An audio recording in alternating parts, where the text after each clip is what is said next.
Le poste de conduite. Les commandes du tableau de bord sont identifiées par des pictogrammes à peu près identiques sur tous les modèles de véhicules. L'aiguille de l'indicateur de vitesse indique la vitesse en km par heure. Le compteur kilométrique affiche la distance parcourue depuis la mise en service du véhicule.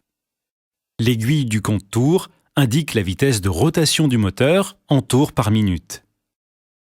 Voyants et indicateurs signalent la mise en route des équipements et alertent le conducteur lorsqu'un dysfonctionnement est détecté.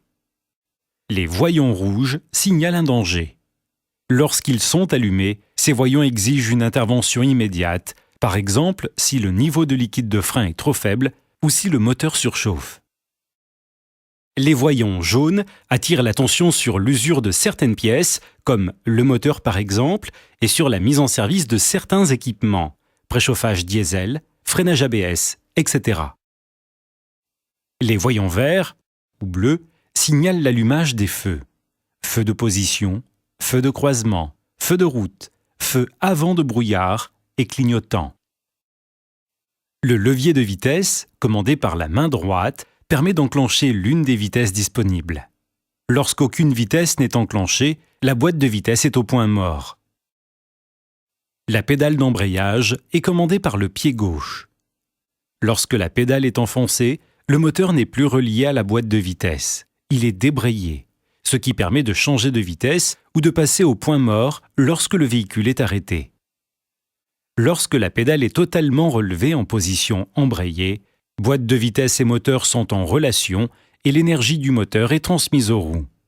Le véhicule se déplace lorsqu'une vitesse est enclenchée. Le pied droit commande le frein principal par l'intermédiaire de la pédale centrale. Lorsque la pédale est totalement enfoncée, la rotation des roues est bloquée par le système de freinage.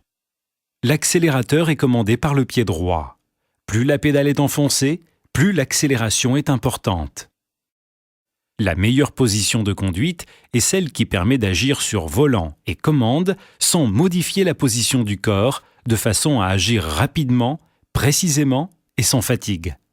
Pour régler correctement le siège, asseyez-vous au fond de façon à ce que les reins et le dos soient en appui sur le dossier. Idéalement, les cuisses doivent reposer entièrement sur le siège et la jambe gauche doit être quasiment tendue, talon au sol, lorsque la pédale d'embrayage est complètement enfoncée. Soulevez le levier pour avancer ou reculer le siège en fonction de votre morphologie. Lorsque vous avez trouvé la bonne position, bloquez le siège et vérifiez son blocage avant de démarrer. L'inclinaison du dossier doit permettre de placer les mains sur le volant sans décoller les épaules du siège, les bras étant légèrement détendus. Le bon réglage des rétroviseurs est essentiel et doit être vérifié à chaque fois que l'on prend le volant. Réglez le rétroviseur intérieur de façon à voir le haut de votre arrière dans le haut du miroir. Réglez chaque rétroviseur extérieur de façon à voir la poignée de la porte arrière dans le coin inférieur du miroir côté véhicule. Après avoir réglé siège et rétroviseur, le conducteur doit boucler sa ceinture de sécurité.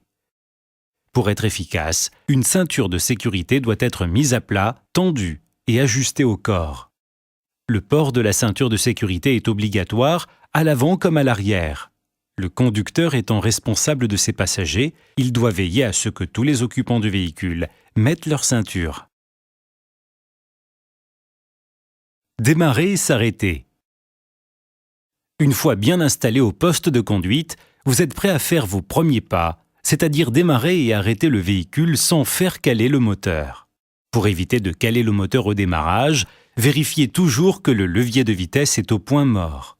Ensuite, tournez la clé de contact vers l'avant et relâchez-la dès que le moteur tourne.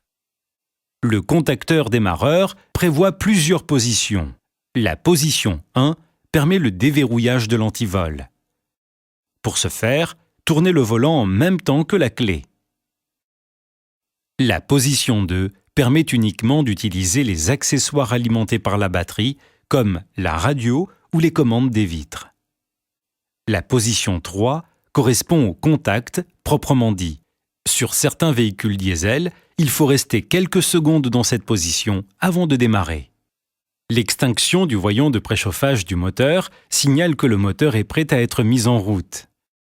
La position 4 est celle qui correspond à la mise en marche effective du moteur. Pour démarrer sur le plat, débrayez à fond, puis enclenchez la première vitesse. Accélérez pour obtenir un régime constant et acquérir de la puissance pour démarrer. Laissez remonter la pédale d'embrayage jusqu'à la zone de patinage.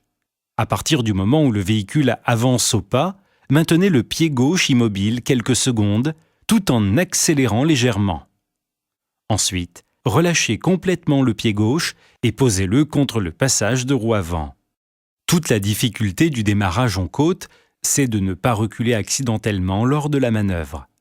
Lorsque la côte est très pentue, l'usage du frein à main concentre l'action des pieds sur la pédale d'embrayage et sur celle de l'accélérateur. Débrayez et enclenchez la première vitesse. Accélérez et cherchez un régime constant plus élevé que pour démarrer sur le plat. En effet, vous aurez besoin d'une accélération moteur supérieure. Laissez remonter la pédale d'embrayage jusqu'à la limite de la zone de patinage. Sans relâcher la pression des deux pieds, desserrez lentement le frein à main.